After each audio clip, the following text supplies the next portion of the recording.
Hello कायनातीज। हमारी कायनात तकरीबन 13.8 अरब साल या 13.8 बिलियन साल पहले शुरू हुई थी। अब शुरू में कायनात जो है वो बेइंतहा गर्म थी और शुरू में जो एलिमेंट्स बने वो हाइड्रोजन, हीलियम और थोड़ी सी लिथियम वगैरह बने थे। अब मैं और आप, हमारे जिस्मों में हाइड्रोजन तो शामिल है पानी के साथ, लेकिन इसके अलावा ऑक्सीजन भी है, नाइट्रोजन भी है, हमारे डीएनए में कार्बन भी है, आयरन, मैग्नीशियम, ये तमाम एलिमेंट्स हमारी बॉडी का हिस्सा हैं। तो अगर वो बिग बैंग में नहीं बने तो फिर कब बने? इन एलिमेंट्स को बनाने के लिए सितारे चाहिए और ये एलिमेंट्स या तो सितारों के अंदर बनते हैं या जब सितारे फटते हैं सुपरनोवा एक्सप्लोजन में तो कुछ हेवी एलिमेंट्स जो हैं वो उस वक्त भी बनते हैं। तो अगर हमारी कायनात के शुरू में सिर्फ हाइड्रोजन और हीलियम थी और आज वो एलिमेंट्स मौजूद हैं जो सितारों के अंदर प्रोसेस होते हैं, तो फिर सितारे कब बने? ये एक दिलचस्प सवाल है कि सबसे पहले सितारे हमारी कायनात में वो कब बने थे। ये है कायनाती गपशप और मैं हूं सलमान हमीद।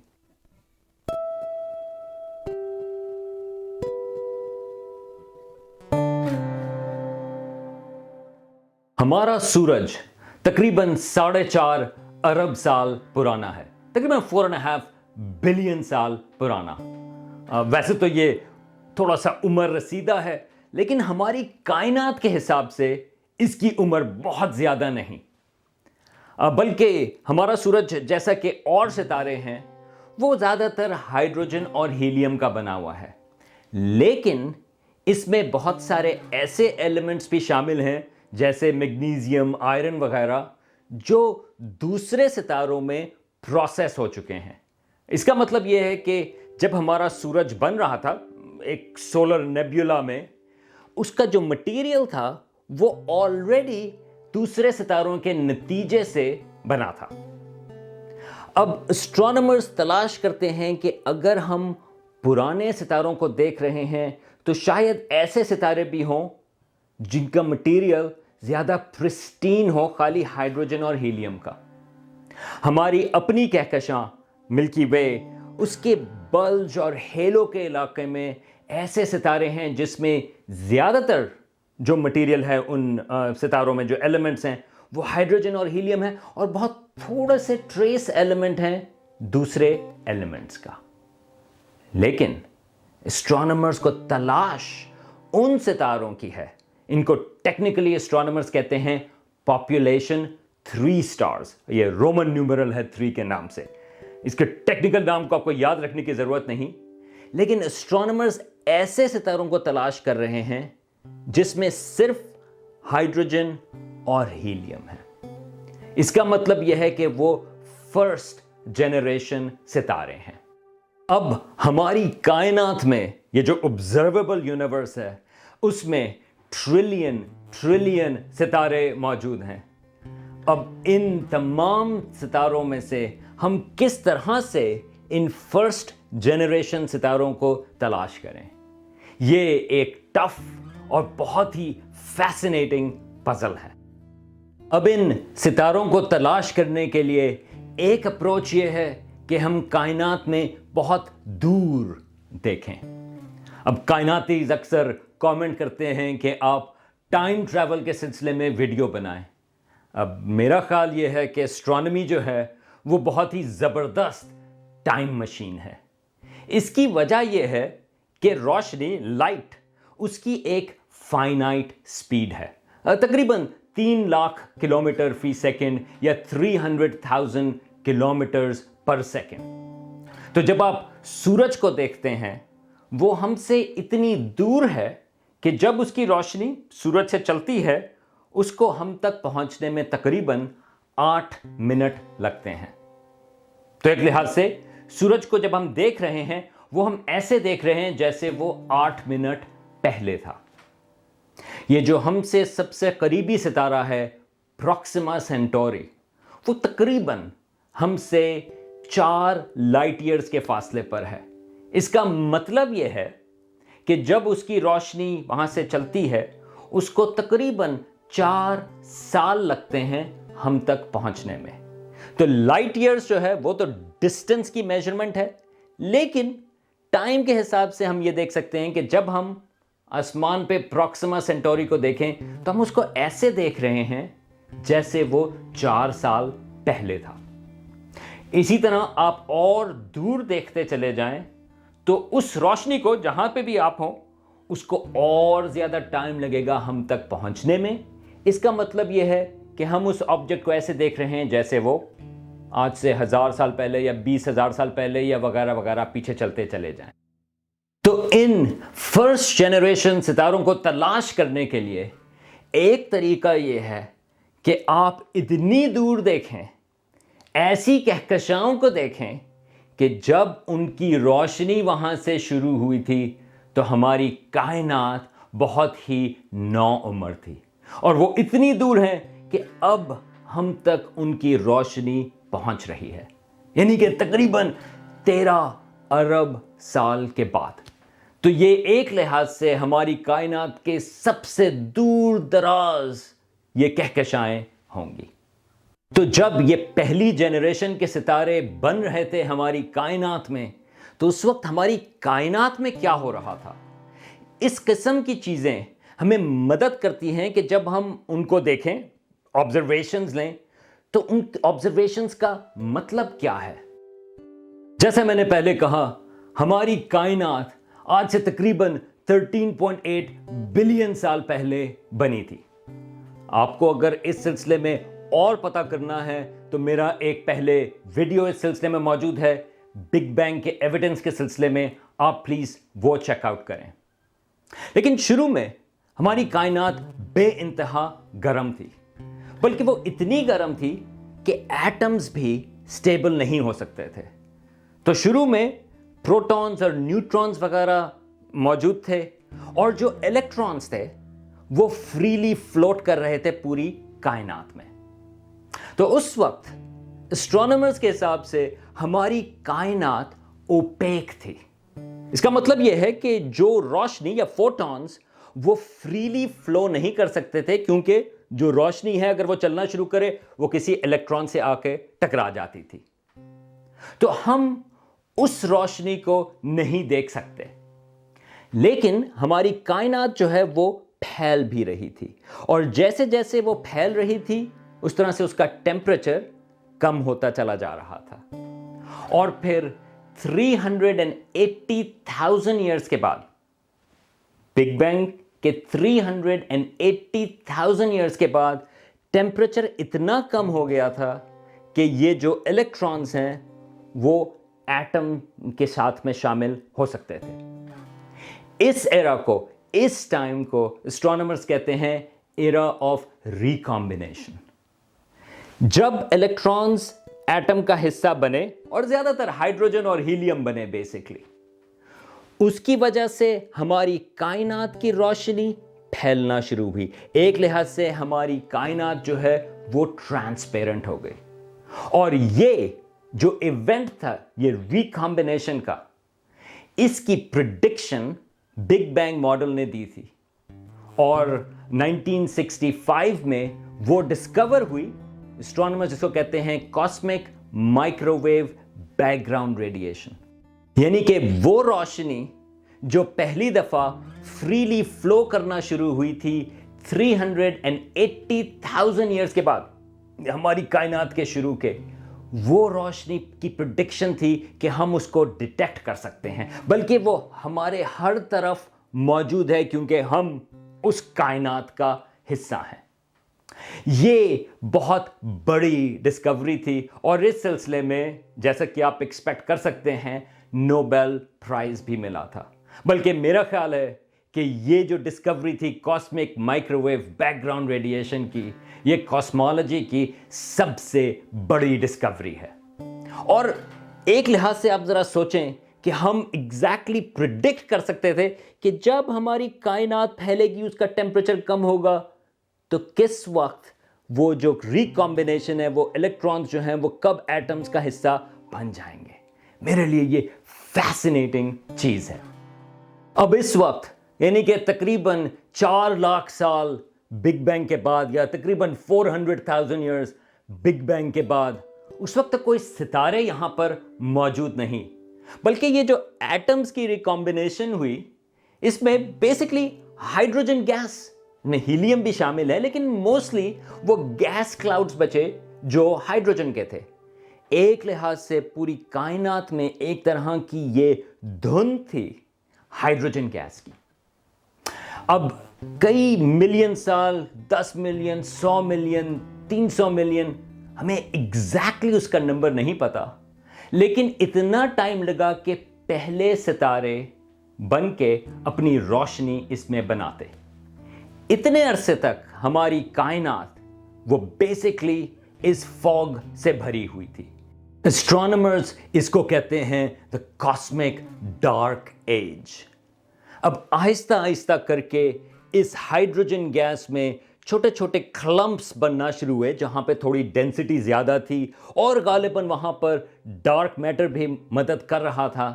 ان علاقوں میں آہستہ آہستہ کر کے چھوٹی کانسنٹریشن میں پہلے ستارے بننا شروع ہوئے اور ان ستاروں کی کلیکشن سے شاید پہلی کہکشائیں بھی بننا شروع ہوئیں. اب اسٹرانومرز کا خیال یہ ہے کہ یہ جو پہلے ستارے تھے، اور آپ یاد رکھیں کہ یہ ہم بات کر رہے ہیں پوری کائنات کے پہلے ستاروں کی، تو اسٹرانومرز کا خیال یہ ہے کہ یہ جو پہلے ستارے تھے وہ کافی بڑے تھے سائز میں، کیونکہ یہ صرف ہائیڈروجن اور ہیلیم، پیور ہائیڈروجن اور ہیلیم کے بنے ہوئے تھے، اور یہ بڑے اور نیلے رنگ کے ستارے تھے.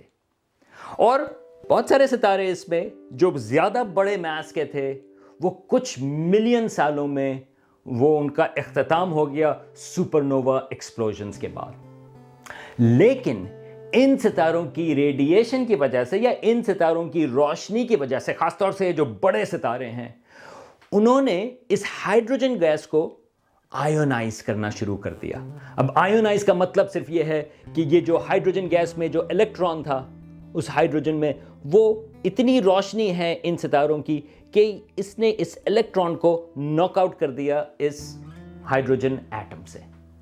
تو اسٹرانومرز اس پورے ایرا کو کہتے ہیں، ڈارک ایجز کے اختتام کو، کہ ایرا آف ری آئیونائزیشن، کیونکہ یہ بڑے ستارے وہ اس فوگ، یہ جو دھند ہے ہائیڈروجن گیس کی، اس کو وہ کم کرتے چلے گئے اور ایونچولی روشنی جو ہے ان ستاروں کی اور ان کہکشاؤں کی وہ کافی آرام سے پھیلنا شروع ہو گئی. اب جیسا کہ آپ سوچ سکتے ہیں کہ ان ستاروں کو، یہ جو پہلی جنریشن والے ستارے ہیں، ان کو ڈیٹیکٹ کرنا بہت مشکل کام ہے.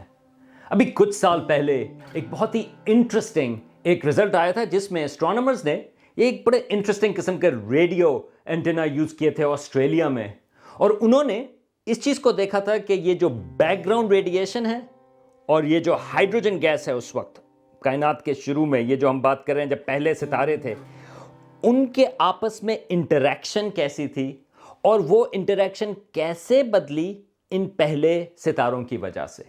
اور اس میں انہوں نے کچھ ایسٹیمیٹ لگائے کہ شاید خیال یہ ہے کہ یہ جو پہلے ستارے تھے وہ بگ بینگ کے تقریباً 180 ملین یا 180 ملین سالوں کے بعد بنے تھے. اور ابھی کچھ عرصہ پہلے ایک اور نئی اسٹڈی آئی ہے جو اسی سوال کا جواب تلاش کر رہی ہے، مگر ایک اور میتھڈ سے. یہ تلاش کر رہے ہیں کہکشاؤں کو ڈائریکٹلی. تو اسٹرانومرز نے اس میں Hubble space telescope, Spitzer space telescope, very large telescope یہ سدرن ہیمسفیئر میں ہے، اور آلما یہ ایک ریڈیو ٹیلیسکوپ ہے، اور کیک ٹیلیسکوپ اور جیمینائی ٹیلیسکوپ، ان تمام ٹیلیسکوپس کو استعمال کیا اور 6 کہکشاؤں کو انہوں نے ڈیٹیکٹ کیا. یہ کہکشائیں ہم سے اتنی دور ہیں کہ جب ان کی روشنی وہاں سے چلنا شروع ہوئی تھی ہماری کائنات صرف 500 ملین سال पुरानी थी। ठीक है, मैं एक दफ़ा मैं ये दोबारा से कहूँगा कि जब उनकी रोशनी उन कहकशाओं से चलना शुरू हुई थी, हमारी कायनात सिर्फ 500 मिलियन साल पुरानी थी। और इन तमाम टेलीस्कोप्स को इस्तेमाल करने का मकसद ये था कि एस्ट्रोनॉमर्स ये भी पता कर सके कि इसमें जो सितारे हैं उनकी उम्रें तकरीबन कितनी हैं। और उनको ये पता चला कि इन कहकशाओं में, ये जो 6 कहकशाएं हैं, उनमें जो सितारे हैं उनकी उम्रें तकरीबन 200 से 300 मिलियन साल हैं। तो इसका मतलब ये हुआ कि जब ये सितारे बने थे इन कहकशाओं में, उस वक्त कायनात की उम्र तकरीबन 200 से 300 मिलियन साल थी। और ये काफ़ी हद तक corroborate करती है ये जो 2 साल पुराने रिजल्ट जिनका मैंने अभी जिक्र किया था। अब ये आप एक कंप्यूटर सिमुलेशन देख रहे हैं हमारी कायनात की। ये असल के इमेजेस नहीं, ये कंप्यूटर में सिमुलेट किया है कि हमारी कायनात के शुरू में क्या हो रहा होगा। ये जो टॉप लेफ्ट कॉर्नर है उस पर यहां पे टाइम है, ये साल हैं बिग बैंग के बाद। और ये जो आपको एक सर्कल सा नजर आ रहा है, ये सर्कल फोकस करता है एक ऐसी जगह पर जहां पर ये जो कहकशाएं जिस तरह की दरियाफ्त हुई हैं, उस किस्म की कहकशाएं इस सिमुलेशन में कैसी हैं। अब इसमें ये जो नीला रंग है वो ज्यादातर हाइड्रोजन गैस का है, और सफेद लाइट जो है वो नॉर्मल सितारों की है। मगर ये जो थोड़ी सी पीली रोशनी है वो ऐसे बड़े सितारों की है जो हाइड्रोजन गैस को आयोनाइज कर सकें, और फिर जब वो एक्सप्लोड करते हैं सुपरनोवा में, तो उसका जो एंड रिजल्ट है एक लिहाज से वो थोड़ा सा मैचअप करता है ये जो इन कहकशाओं की दरियाफ्त है। मगर ये तहकीकात की सिर्फ शुरुआत हैं। हमें बहुत सारे सवालों का बिल्कुल जवाब नहीं पता, बल्कि ये जो नताइज मैंने अभी आपको बताए वो सिर्फ 6 कहकशाओं की बेसिस के ऊपर हैं। हमें नहीं पता, मिसाल के तौर पे, कि एग्जैक्टली ये जो पहले सितारे थे वो कब बनना शुरू हुए। हमें ये भी नहीं पता कि ये जो मैंने आयोनाइजेशन का जिक्र किया था, एग्जैक्टली उसका प्रोसेस क्या है इन सितारों की तरफ से। और फिर क्या ये सितारे काफ़ी हैं इस आयोनाइजेशन के लिए, या ये जो क्वेज़ार्स हैं, ये जो गैलेक्सीज के बीच में ब्लैक होल्स हैं, क्या उनकी मदद इसमें ज़रूरी है। इन दूसरे सवालात के जवाब के लिए अब हमें चाहिए जेम्स वेब स्पेस टेलीस्कोप। मुझे पता है कि आप लोग, बहुत सारे लोग जो हैं वो इंतज़ार कर रहे हैं कि इस सिलसिले में भी एक वीडियो बनाएं, और जब उसकी लॉन्च होगी, उस लॉन्च के करीब मैं वीडियो ज़रूर बनाऊंगा कि जेम्स वेब स्पेस टेलीस्कोप किस किस्म की साइंस करेगी। उसका एक बहुत अहम रिसर्च का एरिया ये अर्ली यूनिवर्स और ये जो पहले सितारे या जो अर्लीस्ट गैलेक्सीज हैं, ये इनकी रिसर्च है। बल्कि ये जो जेम्स वेब स्पेस टेलीस्कोप है वो इंफ्रारेड में काम करेगी, और उसका जो मिरर का साइज है वो हबल स्पेस टेलीस्कोप से काफ़ी बड़ा है। तो इस कॉम्बिनेशन की वजह से ख्याल ये है कि हम अर्लीस्ट जो कहकशाएं हैं, बिल्कुल जब नए नए सितारे उन कहकशाओं में बने थे, ख्याल ये है कि जेम्स वेब स्पेस टेलीस्कोप उन कहकशाओं की तस्वीरें ले सकेगी। अब इंडीड ये बहुत ही कूल और इंटरेस्टिंग एरिया है रिसर्च का, मगर यहां पर मैं अपॉर्चुनिटी लेना चाहता हूं इस चीज को अप्रिशिएट करने की कि साइंटिस्ट किस तरह से ऑरिजिन्स के सवालों को अप्रोच करते हैं, चाहे वो बात हो हमारी कायनात की ऑरिजिन्स की, या सितारों के ऑरिजिन्स की, या जिंदगी की ऑरिजिन्स की, या ह्यूमंस के ऑरिजिन्स की। हमारे पास बहुत सारे सवाल होते हैं जिसका हमें जवाब नहीं पता होता, मगर इसी वजह से ये सवाल जो हैं वो इंटरेस्टिंग और एक्साइटिंग होते हैं। और फिर ये आपको इस चीज़ की भी मिसाल देती है कि किस तरह से मुख्तलिफ स्टडीज़ जो हैं वो एक सवाल को अप्रोच करती हैं। एक तरह से ये एक पजल होता है जो मुख्तलिफ लोग मुख्तलिफ डायरेक्शन से उसको अप्रोच करते हैं, ان سوالوں کے جواب جانچنے کے لیے۔ تو آپ ذرا ویری رہیں کہ جب کوئی آ کے کہتا ہے کہ بگ بینگ وہ تو ہوئی ہی نہیں، یا ایوولوشن وہ تو بالکل غلط ہے۔ نہیں، یہ آئیڈیاز اسٹیبلش اس وجہ سے ہوتے ہیں کیونکہ بہت ساری مختلف سٹڈیز مختلف اینگل سے ان چیزوں کو وہ اسٹیبلش کرتے ہیں۔ مگر اختتام سے پہلے ذرا سوچیں کہ وہ کیسا ہوگا جب پہلا ستارہ پوری کائنات میں بن رہا ہوگا۔ اب اس وقت وہاں پر کوئی سیارے تو نہیں ہوں گے، کیونکہ سیارے جس چیز کے بنتے ہیں سلیکیٹس وغیرہ کے، وہ تو دوسرے ستاروں کی پروسیسنگ کا نتیجہ ہوتے ہیں۔ لیکن جو پہلے ستارے ہوں گے وہ بالکل ڈارکنس میں ہوں گے اور پہلی دفعہ وہ روشنی کائنات میں پروڈیوس کر رہے ہیں۔